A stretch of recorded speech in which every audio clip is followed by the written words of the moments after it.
ये बालू का संकट हमको लगता है कि कोई आज का तो है नहीं। लेकिन पहले 2012 तक तो फ्री था बालू।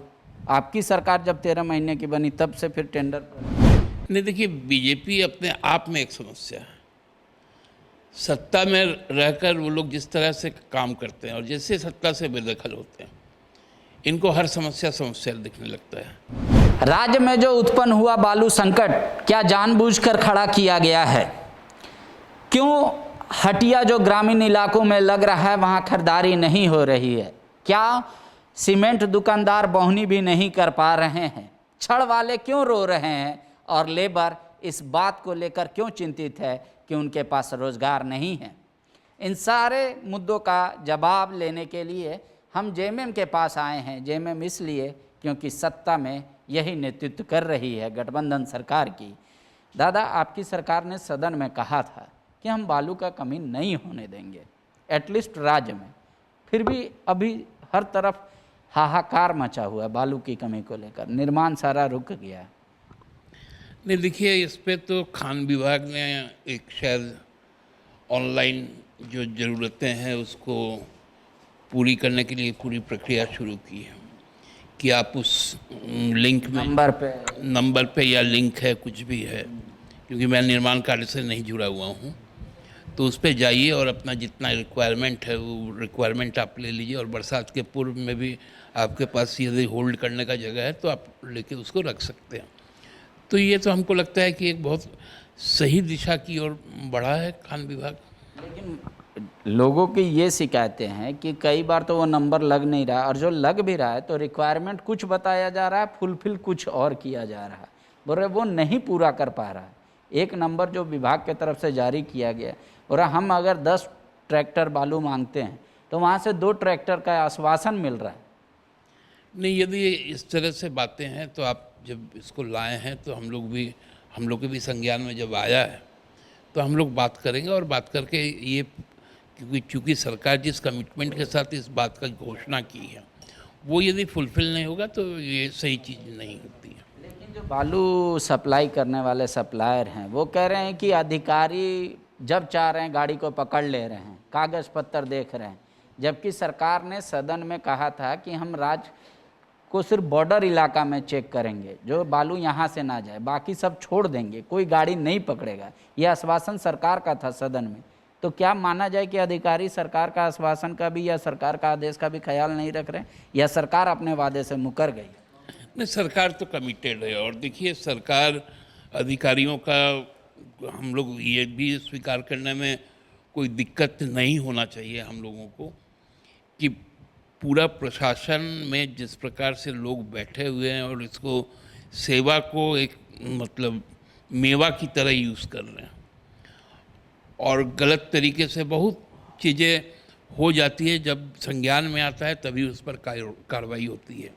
तो हमको लगता है कि यदि खान विभाग ने कहा है कि हम बालू उपलब्ध करवाएंगे तो खान विभाग की ये नैतिक और प्राथमिक जिम्मेवारी है कि किसी भी तरह का शिकायत को वो एड्रेस करें और उसका फुलफिल करें। एक तो बात है कि आप लोगों ने बहुत बालू घाटों का नीलामी नहीं किया है अभी, 90% से अधिक। तो सरकार ने वैकल्पिक व्यवस्था किया था कि जिसको यूज़ में होगा बालू ले जाएगा, हम राज्य के अंदर तो नहीं पकड़ेंगे जब तक हम टेंडर नहीं कर लेते या ऑक्शन नहीं कर लेते। फिर भी अगर अभी जो लोगों को दिक्कत हो रही है उसके चलते मजदूरों को दिक्कत हो रही, तो इसके लिए क्या पार्टी कहेगी सरकार को कि इस पे ध्यान दे, या खान विभाग को कहेगी, या आप इस चिंता से अवगत हुए? नहीं, निश्चित तौर पे इस पर क्यों पीछे हटने का काम होगा, क्योंकि देखिए, रोजगार के क्षेत्र में निर्माण विभाग जो है वो सबसे बड़ा रोजगार देने वाला विभाग है, मतलब कार्य क्षेत्र है। तो हमको लगता है कि उसमें यदि कोई प्रभाव पड़ता है तो उसका दुष्प्रभाव समाज पे भी पड़ता है। और चूँकि यहाँ रोज़ कमाने खाने वाले लोग हैं, और हम लोग को तो माने खैर झारखंडी लोग का तो है कि पूरा खांची जिस दिन बिकता है उस दिन रात का भोजन मिलता है, और खांची ही नहीं बिका तो रात का भोजन तो है नहीं। तो इसलिए हमको लगता है कि सरकार भी गंभीर होगी और विभाग भी गंभीर होगा, और इस निमित्त जो भी पहल होनी चाहिए वो पहल के लिए हम लोग ज़रूर प्रयास करेंगे। लेकिन एक आखिरी सवाल, बीजेपी कह रही है कि आपका इंटेंशन ही नहीं है लोगों को समस्या खत्म करना, समस्या बढ़ाना इंटेंशन है। कह रहे हैं कि जब से सरकार बनी ये तीसरा बार इस तरीके का शॉर्टेज हो रहा है। हर साल सरकार कहती है कि अब कर देंगे, 10 दिन में टेंडर कर देंगे, 15 दिन में कर देंगे, होता कुछ नहीं, ढाक के 3 पार। नहीं, देखिए बीजेपी अपने आप में एक समस्या है।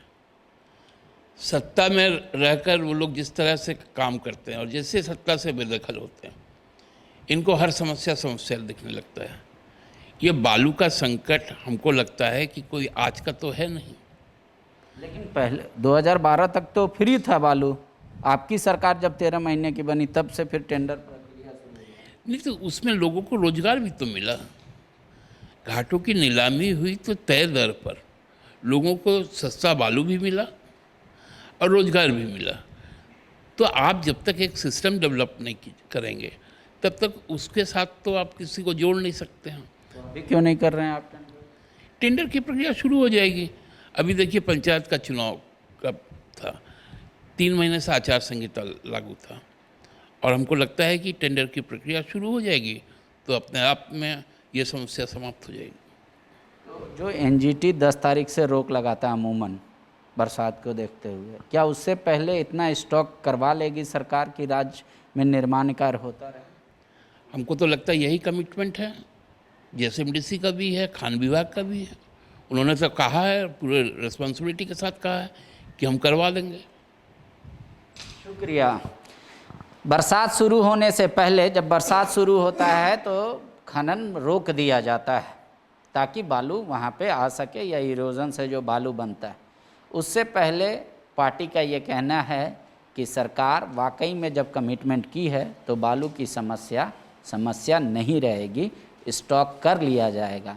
लेकिन जो लोग नहीं जानते हैं उनको भी बता दें, आप जब जेएसएमडीसी के साइट पे जाएंगे तो आपको एक नंबर मिलेगा, उस पर भी आप फ़ोन करके बालू मंगा सकते हैं, वो भी उचित रेट में।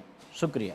बायोम। डॉक्टर बनने का है सपना मगर सही गाइडेंस की है कमी, तो आए बायोम। रांची में सिर्फ मेडिकल की तैयारी के लिए एक बेहतरीन संस्थान, नीट और एम्स की तैयारी के लिए सन 2001 से मेडिकल प्रिपरेशन के लिए सबका भरोसेमंद संस्थान बायोम, इनू एवं नगरा टोली, रांची।